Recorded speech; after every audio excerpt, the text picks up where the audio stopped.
Hi hello வணக்கம்.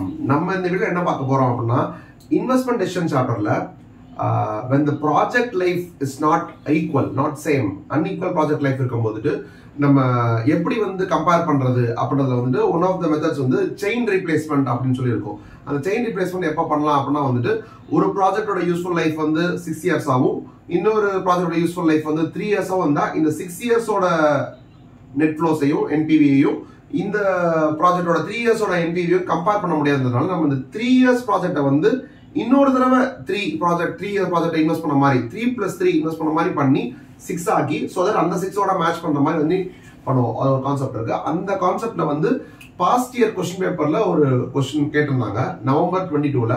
அந்த some doubt கேட்டாங்க என்னுடைய ஸ்டூடெண்ட். ஸோ அதை நான் வீடியோவை பண்றேன், கொஞ்சம் பெட்டரா இருக்கும். ஸோ தட் மற்றவங்களும் பார்க்கலாம் அப்படின்றதுக்கான வீடியோ போடுறேன். நவம்பர் 22 கொஸ்டின் பேப்பர் இருந்தா எடுத்துக்கோங்க, இல்லைன்னா இந்த வீடியோல ஜஸ்ட் நான் ரீலோட் பண்றது கொஸ்டினை அதை அப்படியே கேட்டுக்கோங்க. இது question number 3 in November 22. A firm is in need of a small vehicle to make deliveries.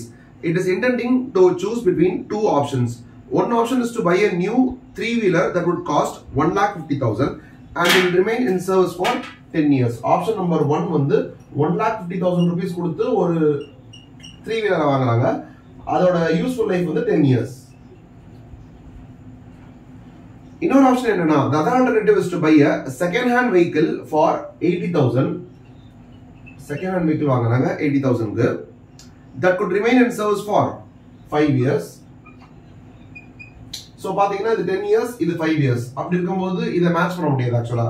அதனால அவங்க என்ன பண்றாங்கன்னா, thereafter the firm can buy another second hand vehicle for 60,000 that will last for another 5 years. இந்த 5 வருஷம் முடியும் போது இன்னொரு machine 60,000 ரூபாய்க்கு வாங்கி அது இன்னும் 5 வருஷத்துக்கு வருது. அப்படி பாத்தீங்கன்னா இதை 5 இயர்ஸ் யூஸ் பண்றாங்க, இதை 5 இயர்ஸ் பண்றாங்க, மொத்தமா 10 இயர்ஸ் இதுவும் 10 இயர்ஸ் இருக்கு. இந்த மாதிரி மேட்ச் பண்றாங்க. ஓகேவா? The scrap value of the discarded vehicle will be equal to its return down value. இந்த நம்ம ரிட்டர்ன் டவுன் வேல்யூ இப்போ ரெசிடுவல் வேல்யூன்னு போடுவோம் இல்லையா, நம்ம டிப்ரிசியேஷன் போட்டு லாஸ்ட் வரும் பாத்தீங்களா, அது என்ன அமௌண்ட்ல இருக்கோ அதே அமௌண்ட் தான் விற்கவும் போறோம், அப்படி விற்கவும் செய்யறாங்கன்ற மாதிரி. ஜெனரலா அந்த ரியலைசபிள் வேல்யூன்ற நம்ம கண்டுபிடிக்கிற அமௌண்ட்டுக்கும் சேல் வேல்யூக்கும் லைட்டா டிஃபரன்ஸ் இருக்கலாம். கொஞ்சம் கூட விற்கலாம், இல்ல கம்மியா விற்கலாம். கூட வித்தா ப்ராஃபிட் வர மாதிரி, கம்மியா வித்தா லாஸ் வர மாதிரிலாம் இருக்கும். அப்படி இல்லாம கரெக்டா ரெசிடுவல் வேல்யூ என்ன இருக்கோ, ஸ்கிராப் அமௌண்ட் என்ன வருதோ exactly equal to book value விற்கிறாங்க அப்படின்ற மாதிரி சொல்றாங்க. அது காமன் பாயிண்ட். இதை விற்கும் போது அப்படிதான், இதை விற்கும் போது அப்படிதான், இதை விற்கும் போது அப்படிதான். ரைட்? அதுக்கடுத்து the firm pays 30% tax and is allowed to claim depreciation on vehicles at 25% on WDV basis. அப்ப இந்த மெஷின்ஸ் எல்லாத்துலயும் 25% depreciation போட்டு WDV பேஸ்ல போட்டு அதுல depreciation claim பண்ணலாம் அப்படின்றது இருக்கு. இப்போ என்னன்னா, டிப்ரிசியேஷன் கிளைம் பண்றதுனால நமக்கு என்ன கிடைக்கும், அதுல டாக்ஸ் பெனிஃபிட் கிடைக்கும். ஏன்னா டிப்ரிசியேஷன் அப்படின்ற ஒரு காஸ்ட் வரதுனால என்னுடைய ப்ராஃபிட் கம்மியாகும். ப்ராஃபிட் கம்மியாகும் போது நான் பே பண்ண வேண்டிய டாக்ஸ் கம்மியாகும். எவ்வளவு கம்மியாகும், நம்ம எவ்வளவு டிப்ரிசியேஷன் போடுறோமோ அதுக்கு ஈக்குவலண்டான அமௌண்ட் ப்ராஃபிட் கம்மியாகிறதுனால அதுல 30% எனக்கு டாக்ஸ் சேவிங் கிடைக்கும். So depreciation amount multiplied by tax percentage போட்டா அதான் என்னுடைய டாக்ஸ் சேவிங்ஸ் பர் இயரா இருக்கும். ஓகேவா? நெக்ஸ்ட் என்ன சொல்றாங்கன்னா, the cost of capital of the firm is 12%. You are required to advise the best option. ஓகேவா? இது என்னன்னா, இந்த மெஷின் யூஸ் பண்றதுனால என்னென்ன இன்ஃப்ளோ வருது, என்னென்ன இன்கம் கிடைக்குதுன்றதெல்லாம் சொல்லவே இல்லை. இந்த மெஷின்ஸ் இப்படி யூஸ் பண்றதுனால என்ன இன்ஃப்ளோ வருது அப்படிலாம் சொல்லவே இல்லை. அப்பனா அது it is assumed to be equal. இதை யூஸ் பண்ணலாம், இல்ல அதை யூஸ் பண்ணலாம், அவ்வளவுதான். இதை வச்சா எவ்வளவு ப்ரொடியூஸ் பண்ண முடியும், அதுல என்ன சேல்ஸ் வரும், இதை வச்சா என்ன ப்ரொடியூஸ் பண்ண, அதுல சேல்ஸ் வரும், அந்த இன்ஃபர்மேஷன் எதுவுமே இல்லவே இல்லை. அப்போ மோர் ஆர் லெஸ் இந்த மிஷின் ரெண்டுமே ஈக்குவல் இன்ஃப்ளோஸ், அதர் பாயிண்ட்ஸ்ல ஈக்குவலா கொடுக்குன்ற மாதிரி மீனிங் தான். ஏன்னா எதுவுமே இல்லைன்றதுனால. அப்போ என்னதான் கம்பேரிசன் பார்த்தோம்னா, இது 10 இயர்ஸ்க்கு ஒரே இதுவா இருக்கு, இது 5 இயர்ஸ்க்கு 2ஆ இருக்கு.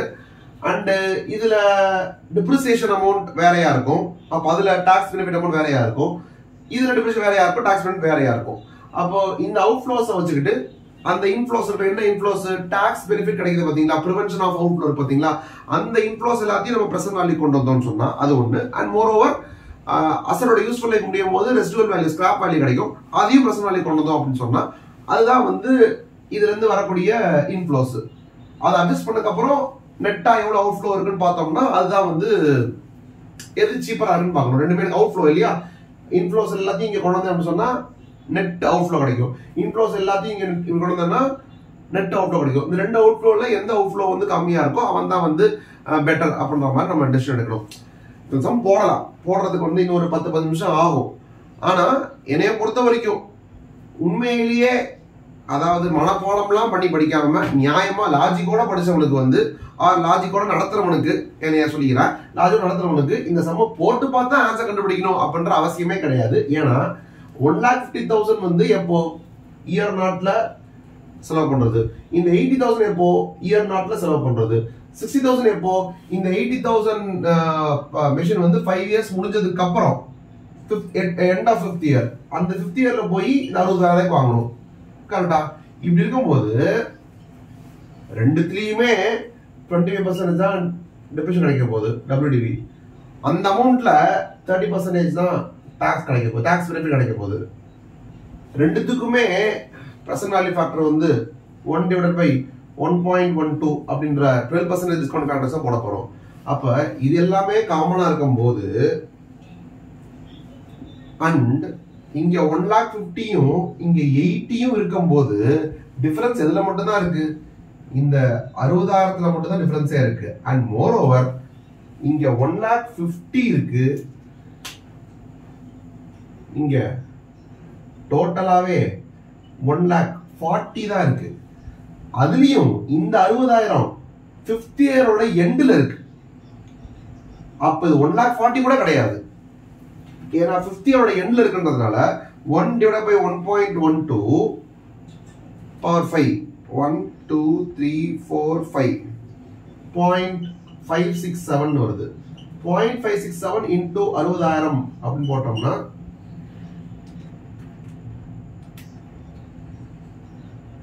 34,020 தான்.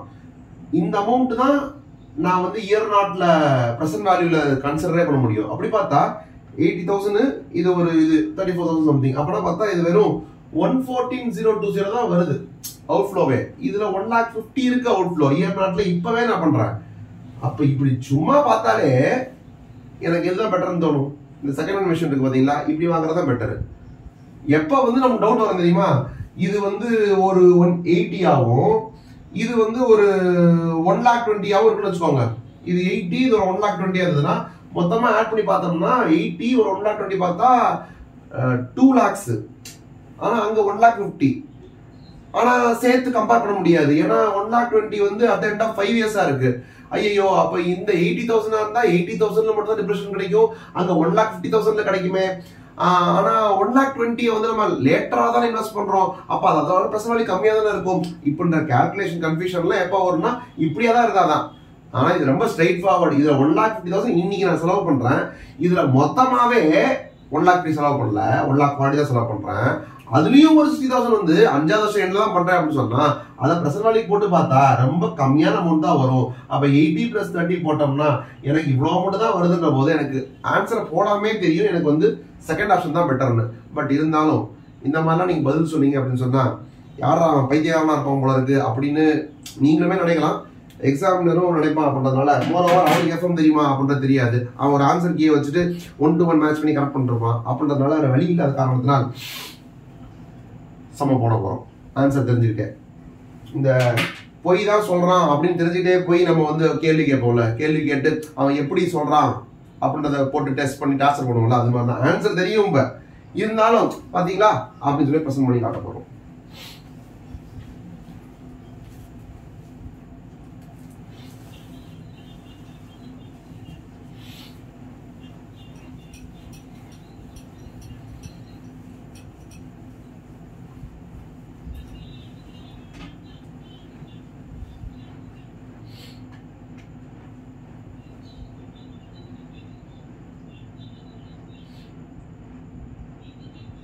ஃபர்ஸ்ட் வந்து அந்த புது மிஷினுக்கு பண்ணிடலாமா? ஐ மீன் அந்த ஒரே மிஷின் பெரிய மிஷின் வாங்குறாங்களே அதுக்கு வந்து ஆப்ஷன் நம்பர் 1ல வந்து 1,50,000. இப்போ இதுல வந்து டிப்ரிசியேஷன் போடணும். அதுல வந்து 30% வந்து எனக்கு டாக்ஸ் பெனிஃபிட்டா இருக்கும், டாக்ஸ் ஷீல்டா இருக்கும் இல்லையா? 1,50,000 நான் என்ன பண்றேன்னா வெறும் 25% மைனஸ் பண்ணிட்டே போயிடுறேன். 25% மைனஸ் பண்ணோம்னா இங்க 1,12,500. இது வந்து வெறும் ரெசிடுவல் வேல்யூ கால்குலேஷனுக்கு தான். இது வந்து at the end of year 1 2 3 4 5 6 7 8 9 10. Video இந்த இடத்துல இருந்து நீங்க ஃபாஸ்ட் ஃபார்வர்ட் பண்ணாலும் ஓகே தான். நீங்க சொல்லலாம் ஆடி நான் ஃபாஸ்ட் ஃபார்வர்ட் தான் பார்த்துட்டு இருக்கேன் அப்படின்னு சொல்லலாம். இருந்தாலும் சொல்ல வேண்டியது கடமை.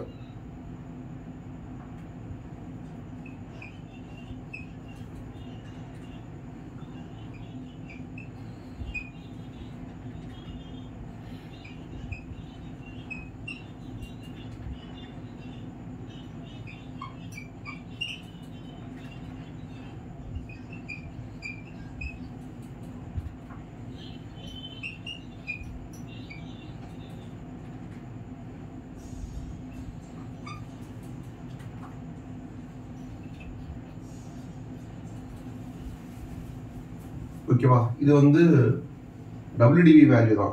1,50,000 இருந்து ஃபர்ஸ்ட் இயரோட எண்ணில் வந்து 1,12,500 ஆயிரும்னா அந்த டிஃபரன்ஸ் அமௌண்ட் தான் வந்து எனக்கு டிப்ரிசியேஷன். கொடூரமான கால்குலேஷன். இதெல்லாம் போட்டு முடிக்கிறதுக்குள்ள மங்கள் சூத்ரா கட்டாயம்.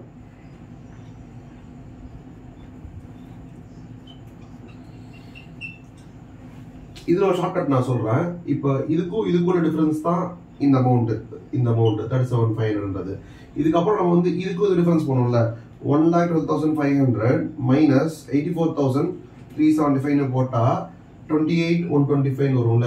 இப்படி போறதா இருந்தா நான் திருப்பி இந்த கால்குலேஷனை போட்டுட்டே இருக்கணும், எல்லா நம்பர்ஸ் டைப் பண்ணிட்டே இருக்கணும். ஆனா இது ஷார்ட்கட் ஒன்று இருக்கு. என்னன்னா இந்த அமௌண்ட்ல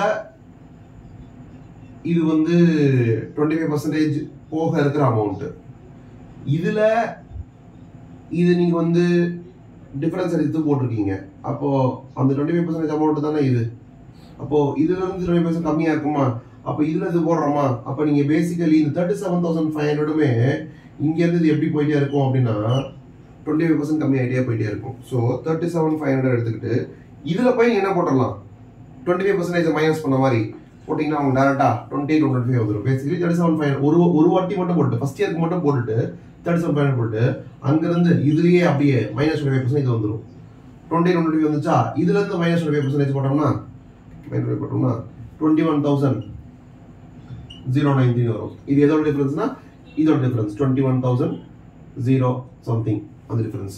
அப்படியே போட்டே போயிடலாம். 21,019 போட்டோம்னா மைனஸ் 25% போட்டோம்னா 15,820 மைனஸ் 25% போட்டோம்னா 11,865 minus 8899 minus 6674 minus 500 5 minus 3754 minus 2815.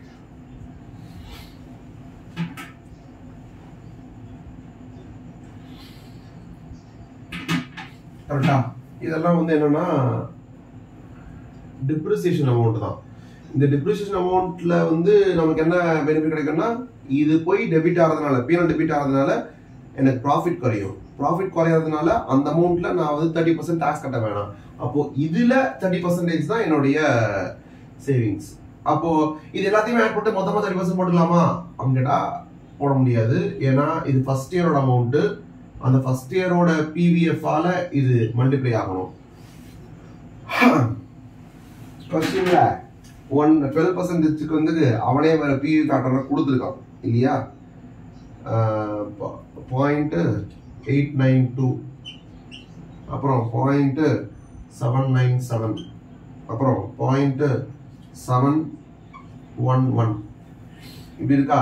இந்த டிப்ரிசியேஷன் அமௌண்ட்ல நம்ம ஃபர்ஸ்ட் டாக்ஸ் ஷீல்டு போடணும். டாக்ஸ் ஷீல்டுன்றது வந்து இதுல 30%. அப்போ 37,500 into 30% போடணும். போட்டோம்னா எவ்வளவு வரும்? 10% வந்து 3,750, அப்புறம் 9,000, அப்புறம் ஒரு 2,250, அப்புறம் 11,250. 11,250 வந்து at the end of first year வந்து எனக்கு பெனிஃபிட்டா கிடைக்க போகுது. அதனால ஃபர்ஸ்ட் இயரோட PV ஃபேக்டர்லாம் மல்டிப்ளை பண்ணணும். 11,250 multiplied by 0.892. 11,250 multiplied by 0.892 போட்டோம்னா எனக்கு வந்து 10,035 வருது. இது எனக்கு என்னது? இது எனக்கு இன்ஃப்ளோ. கரெக்டா? எதுக்காக இந்த இன்ஃப்ளோ கிடைக்குது அப்படின்னு கேட்டா வந்து இந்த 1,50,000 அப்படின்ற அவுட்ஃப்ளோ பண்ணதுனால கிடைக்கிற இன்ஃப்ளோ கிடைக்குது. கரெக்டா? அப்பனா இயர் நாட்ல வந்து 1,50,000 அப்படின்ற அவுட்ஃப்ளோ இருக்கு. இயர் 1ஓட எண்ட்ல வந்து எனக்கு 10,035 அப்படின்ற டாக்ஸ் பெனிஃபிட்டோட பிரசன்ட் வேல்யூ போட்டோம்னா டாக்ஸ் பெனிஃபிட் இது, அதோட ப்ரெசன்ட் வேல்யூ போட்டோம்னா எனக்கு இவ்வளோ வந்து எனக்கு நெட் ப்ரெசன்ட் வேல்யூ ஆஃப் இன்ஃப்ளோவாக இருக்குது. இதே மாதிரி ஒவ்வொரு வருஷத்துக்கும் போடணும். Second year amount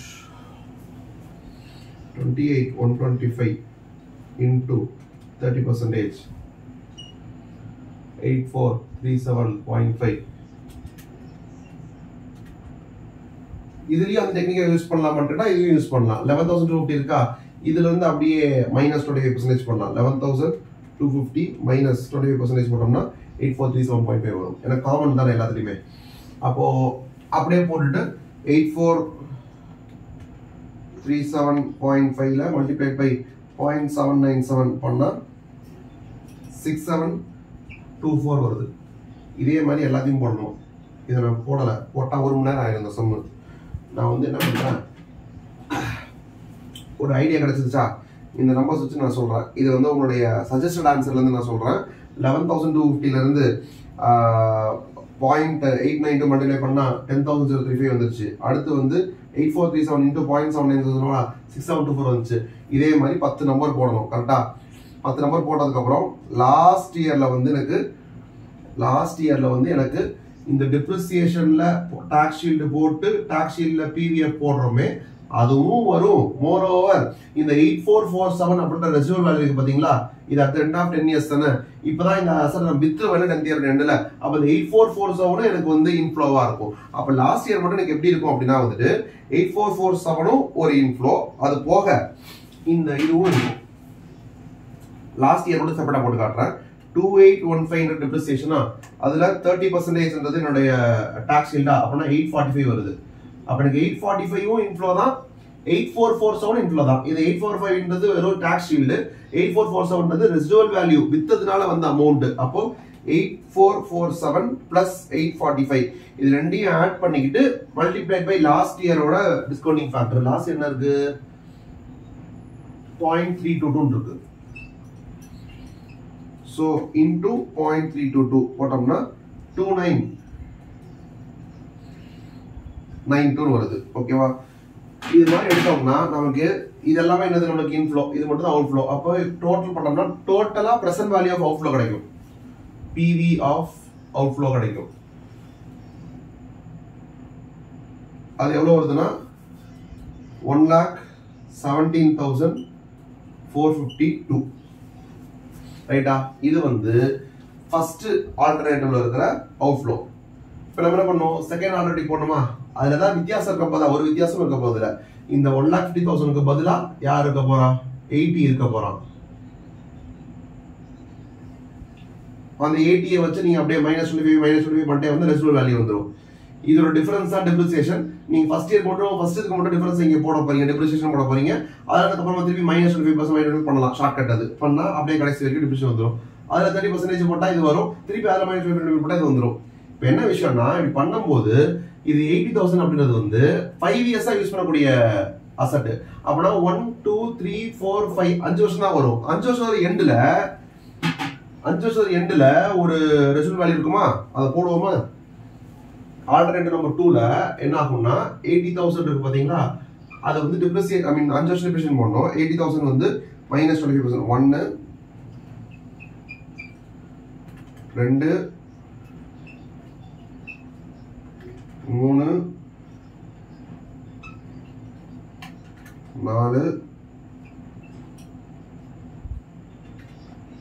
5 18,984. இது first year end, second year end, third year end, fourth year end, fifth year end.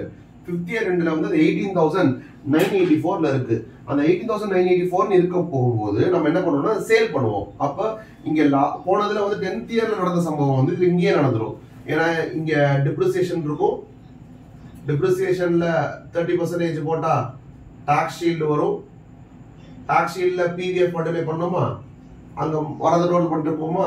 இந்த டாக்ஸ் ஷீல்டு அமௌண்ட் எல்லாம் இங்க இருக்கா, அதோட சேர்த்து லாஸ்ட் இயரோட டாக்ஸ் ஷீல்டு அமௌண்ட் பாத்தீங்களா, அதை மட்டும் என்ன பண்ணணும்னா இந்த 18,984 பிளஸ் இந்த tax shield amount. Last year tax shield எவ்வளவு வருது அப்படின்னா வந்துட்டு லாஸ்ட் இயர் ஃபிஃப்த் இயர்ல எவ்வளவு வருதுன்னா 1898 வருது. 1898 டாக்ஸ் ஷீல்டு, 18984 வந்து ரெசிடுவல் வேல்யூஸ். ரெண்டுத்தையும் ஆட் பண்ணிட்டு அந்த 50 இயரோட பிவிஎஃப் மல்டிப்ளை பண்ண சொன்னா ஒரு நம்பர் வரும். ஆனா இப்ப இங்க என்ன விஷயம் அப்படின்னா, இதை நம்ம பண்ண போகும்போது நமக்கு என்ன நெக்ஸ்ட் என்ன வரும், இது ரெண்டும் எனக்கு இன்ஃப்ளோ தான். ஆனா 50 இயர் முடிவுல நான் 60,000க்கு திருப்பி இன்வெஸ்ட் வேற பண்ணுமா? அப்படி பார்த்தா நான் 60,000 அவுட்ஃப்ளோ பண்ணணும். டாக்ஸ் ஷீல்டு 1898 எனக்கு இன்ஃப்ளோ கிடைக்கும். 18,994 ரெசிடுவல் வேல்யூ சேல்ஸ் பண்றதுனால எனக்கு இன்ஃப்ளோ கிடைக்கும். அப்படி பார்த்தா நெட்டா 60,000 மைனஸ் 1898 மைனஸ் 1894 போட்டா 39,118 நெகட்டிவ்ல வரும், அவுட்ஃப்ளோ மாதிரி வரும். அப்ப நான் 50 இயர்ல வந்து நான் கேஷ் ஃப்ளோவா கன்சிடர் பண்ண வேண்டியது 60,000 இல்ல, 1899 இல்ல, 1894 இல்ல, 39,118 அப்படின்ற அவுட்ஃப்ளோ கன்சிடர் பண்ணணும். இங்க வந்து அப்படிலாம் அதுவே கிடையாது. இங்க வந்து வெறும் டாக்ஸ் ஷீட்டை போட்டே போயிட்டே 10 வருஷத்துக்கு. ஆனா இதுல அப்படி வராது. ஃபர்ஸ்ட் 5 வருஷத்துல 4 வருஷத்துக்கு டாக்ஸ் ஷீல்டு அப்படின்றத வந்து நான் இன்ஃப்ளோவா காட்டிட்டு இருப்பேன். 5வது வருஷத்துல மட்டும் என்ன பண்ணணும்னா டாக்ஸ் ஷீல்டு இருக்கு, ரெசிடுவல் வேல்யூ விற்கிறதுனால அதுவும் வருது, புதுசா இன்ஃபர்மேஷன் வேற வரும், அதனால அவுட்ஃப்ளோ இருக்கு. நெட்டா பார்த்தா அவுட்ஃப்ளோ. அப்ப T5ல மட்டும் எனக்கு வந்து டாக்ஸ் ஷீல்டு இது பிளஸ் அந்த 60,000 எல்லாத்தையும் மிக்ஸ் பண்ணி பார்க்கும்போது எனக்கு 39,118 இருக்கும். அப்ப அதை இங்க போட்டேன்னு வச்சுக்கோங்களேன், அதுல பிரச்சனை நெகட்டிவ்ல வரும், வந்துட்டு போதும், பிரச்சனை கிடையாது. 6வது வருஷத்துல என்ன இருக்கும், 6வது வருஷத்துல இந்த 60,000 அசெட் ஆகியிருக்கோமா, அதுல 60,000ல 25% போட்டா 15,000 வருதா, அந்த 15,000ல 30% போட்டா 4,500 வருதா, அந்த 4,500 தான் இங்க எனக்கு 6வது வருஷத்தோட டாக்ஸ் ஷீல்டா இருக்கும். இதே மாதிரி 7, 8, 9, 10 போட வரேன். 10வது வருஷம் வந்து எனக்கு என்ன இருக்கும், 60,000ல இருந்து மைனஸ் 1, 2, 3, 4, 5 எவ்வளவு வருது, 14,238 சம்திங் வருது. 10th ஓட எண்ட்ல வந்து எனக்கு ரெசிடுவல் வேல்யூ 14,238 சம்திங் வருது. கரெக்டா? இந்த அமௌண்ட்டும் எனக்கு இன்ஃப்ளோ தான், ஏன்னா வித்துருவேன். அதே மாதிரி இங்க டாக்ஸ் ஷீல்ட் வருமா 1424 இது 10% மாதிரி அப்படியே வருது. கரெக்டா? அப்படின்னா 14 என்ன அப்படிதான் வந்துட்டு இருக்கு. பாத்தீங்கன்னா அந்த அமௌண்ட்ல அப்படியே 10% மாதிரியே வந்துட்டே இருக்கு. அதனால 1424 இருக்கும் இது. கரெக்டா? அப்ப 1424 அப்படின்ற அமௌண்ட்டும் இதுவும் சேர்த்து எனக்கு ரெண்டுமே எனக்கு இன்ஃப்ளோவா 15,000 சம்திங் வருது. இந்த 15,000 வச்சு நான் PVF of the 10th year பண்ணேன்னா ஒரு அமௌண்ட் வரும். இந்த பிவிஎஃப் டோட்டல் எல்லாத்தையும் போட்டா எவ்வளவு வருது அப்படின்னு சொன்னா வந்து 78,686 வருது. ஓகேவா? நமக்கு ஃபர்ஸ்ட் மிஷின்ல எவ்வளவு வந்துச்சு, 1,17,450 வந்துச்சு. அவுட்ஃப்ளோ இது பாத்தீங்கன்னா அவுட்ஃப்ளோ நெகட்டிவ்ல இருக்கு, நெகட்டிவ்ல அப்புறம் பிளஸ் ஆயிருக்கு. அப்புறம் இது நெகட்டிவ் அவுட்ஃப்ளோ தான், பிளஸ் வழியாக அவுட்ஃப்ளோ, இதுவும் பிளஸ் வழியாக அவுட்ஃப்ளோ. ரெண்டு அவுட்ஃப்ளோல எது நமக்கு கம்மி அவுட்ஃப்ளோ, இதுதான் கம்மி அவுட்ஃப்ளோ. அதனால ஆப்ஷன் நம்பர் 2 போடணும். இந்த இவ்வளோ பண்ணிருக்கோம்ல, இதைத்தான் நம்ம ஃபர்ஸ்ட் 5 மினிட்ஸ் நம்ம பேசியிருப்போம். இதைத்தான் நான் எவ்வளவு நேரம் ஓட்டிட்டு இருந்தியா அப்படின்னு கேட்கற மாதிரி வந்து 1,50,000 இன்கர் பண்ற, அங்க 80 தான் இன்கர் பண்ற, 5 வருஷம் கழிச்சு 60 தான் இன்கர் பண்ற, 5 வருஷம் கழிச்சு இன்கர் பண்ற 60 வந்து இன்னைக்கு தேதியில 60 கிடையாது, 60யோட கம்மி. அப்போ வெறும் 30,000 சம்திங் தான் வந்துச்சு. அப்படியா சேர்த்து பார்த்தா வெறும் 1,10,000 1,15,000 அந்த மாதிரி தான் நீ இன்வெஸ்டே பண்ற. அதுல 1,50,000 போடுற, பார்த்தாலே தெரியுது எது கம்மின்றது, இது கம்மின்றது. இருந்தாலும் நன்றி. பிடிச்சிருந்தால் லைக் பண்ணுங்க, ஷேர் பண்ணுங்க, சப்ஸ்கிரைப் பண்ணுங்க, கமெண்ட் பண்ணுங்க.